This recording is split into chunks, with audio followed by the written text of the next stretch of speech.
दोस्तों मैं अनिल आज आपको कहानी सुनाऊंगा। जो जाएगा वो पछताएगा। ऐसी एक हवेली थी चंदनगढ़। खूनी हवेली की नाम से सब जानते थे। गांव में सबको पता था कि वह भूतों का डेरा, इसलिए वहाँ आसपास कोई भी नहीं जाता। भेड़ बकरियां चराने वाले भी उसके आसपास नहीं भटकते थे। जानवर भी दुबक के भाग जाते थे। उस हवेली में एक बहुत ही जालिम शिकारी रहता था, जो जानवरों का शिकार करते करते इंसानों को भी मार देता। जानवरों ने शिकार की ऐसी खबर फैला दिया, लोगों को पता चली तो सारे गाँव वालों ने मिलकर मौत के घाट उतार दिया। लेकिन बात यहाँ समाप्त नहीं हुई। उस शिकारी की आत्मा उसी हवेली में वापस आई और खुद की तस्वीर में जाके छुप गई। जब उस शिकारी के हवेली के हिस्से मांगने वाले उसके रिश्तेदार वहाँ आए तो उस जालिम शिकारी की आत्मा ने सबको मौत के घाट उतार कर सबके कटे हुए सिर को बाहर रास्ते में फेंक दिया, ताकि लोग समझ आए कि शिकारी अब लौट आया है। इस बात को कई वर्ष बीत गए। अब तो वहाँ ना कोई हवेली थी ना कोई शिकारी। इतने वर्ष बीत जाने के बाद सब कुछ तहस नहस हो गया। बस कुछ पत्थर और टूटी दीवारें उस हवेली की मौजूदगी बता रही थी। लेकिन गांव वालों का मानना है कि जिसकी कुंडली में वो योग होता है वो हवेली उसको नज़र आती है। ये बात कहाँ तक सही थी ये तो वही लोग जानते हैं। हवेली अब तक ना तो किसी को दिखी थी, ना वो डरावने शिकारी का खूनी भूत। अमावस की रात थी। बारिश भी बहुत ज़ोरों की हो रही थी। शहर से लोग चंदनगढ़ के रास्ते जा रहे थे। बारिश इतनी ज़्यादा थी कि सामने का कुछ दिख नहीं रहा था। उनकी गाड़ी उस खूनी हवेली के सामने से गुजरी। सामने पूरा अंधेरा था, बिजली नहीं थी। बिजली जैसे ही आसमान में चमक रही थी वो हवेली और भी ज़्यादा भयानक लग रही थी। एक बिजली ज़ोर से कड़की, उसकी आवाज़ से गाड़ी में ब्रेक्स लग गई। ड्राइवर बोला, साहब वो सामने कोई घर दिख रहा है, वहाँ थोड़ी देर रुक कर फिर सामने चलते हैं। जैसे बारिश बहुत ज़्यादा है, मुझे गाड़ी चलाने में तकलीफ़ हो रही है और रास्ता भी नया है, कुछ और परेशानी न हो इसलिए यहीं रुक जाते हैं। सब राज़ी हो गए तो ड्राइवर ने गाड़ी उस हवेली की तरफ घुमाई। बहुत ही शानदार हवेली थी वो। गाड़ी में 3 लोग थे। गाड़ी से उतरकर सामने पार्किंग में खड़े हो गए। हवेली का बड़ा सा दरवाज़ा खुल गया। अंदर धीमी सी रोशनी थी। ऊपर सीढ़ियों में एक बूढ़ा सा आदमी हाथ में लालटेन लिए उतर रहा था। उसको आते ही सागर ने पूछा, भैया क्या हम यहाँ थोड़ी देर रुक सकते हैं क्या? बारिश बहुत है, हम यहाँ नए हैं। उसने बिना कुछ बोले अपनी गर्दन हिलाकर हाँ भरी। वो तीनों लोग अपना ज़रूरी सामान साथ में लेकर बागी की गाड़ी में छोड़कर उसके साथ हवेली के अंदर चले गए। बहुत ही सुंदर हवेली थी, जैसे बाहर से वैसे अंदर से। दरवाजे अंदर जाते ही सामने सीढ़ियों के पास एक बड़ी सी तस्वीर लगा रखी थी। बड़ी सी मूछें और हाथ में तलवार, एक हाथ में पुराने ज़माने की बंदूक, जैसे कोई राजा महाराजा। रहा नहीं गया तो सागर ने पूछ लिया, ये जो तस्वीर है कोई महाराज है क्या? बड़े ठाट बाट है। बाबा क्या तुम इसी हवेली में रहते हो, वो भी अकेले? बूढ़े ने सागर की आंखों में आंखें मिलाकर कहा, हाँ ये इस हवेली का मालिक था। कई सालों पहले इसकी मौत हो चुकी है। मैं यहाँ देखभाल के लिए आता हूँ। आज बारिश की वजह से मैं जा नहीं पाया।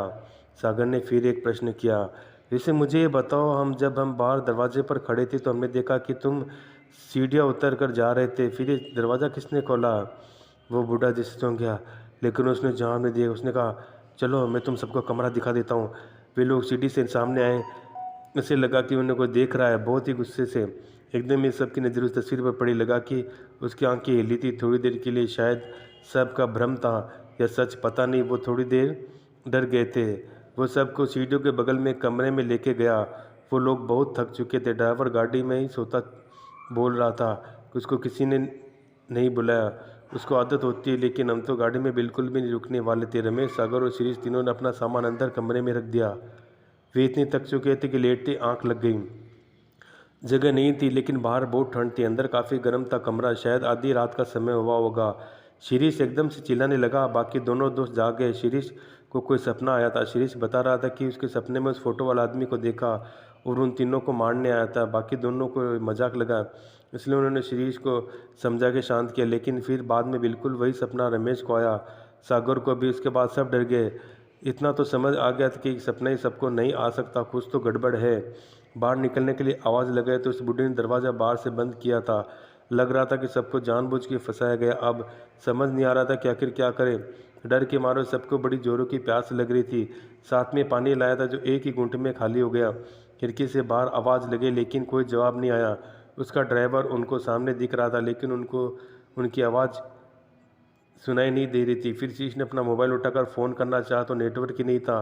सब कुछ बहुत अजीब हो रहा था। उनके साथ अब आगे क्या होने वाला था कोई नहीं जानता था। सब बुरी तरह फंस चुके थे।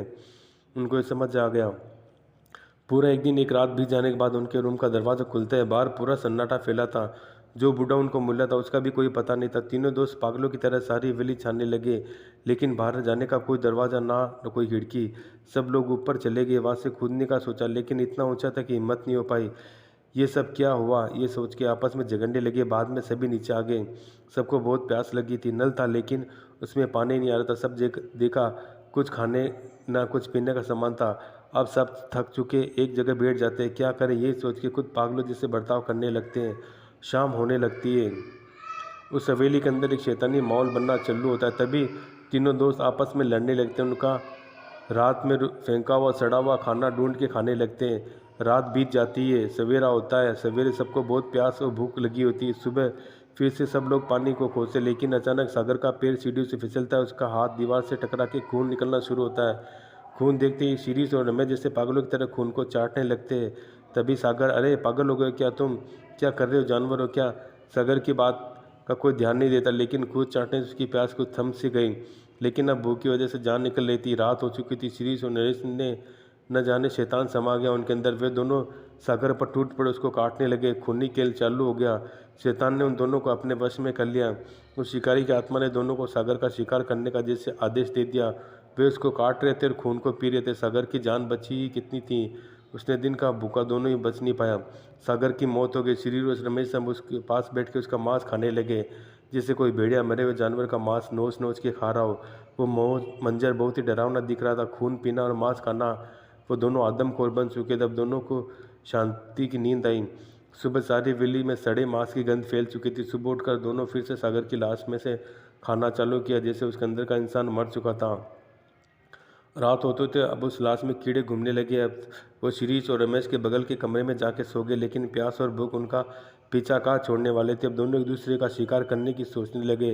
रमेश ने चालाकी से दरवाजे के बाहर खड़ा रहकर पीछे से शिरीष के ऊपर वार किया। शिरीष का सिर किसी नारियल की तरह फट चुका था और जमीन पे खून ही खून था। रमेश जानवर की तरह कभी फर्श चाटता, कभी शिरीष की लाश का मांस खाता।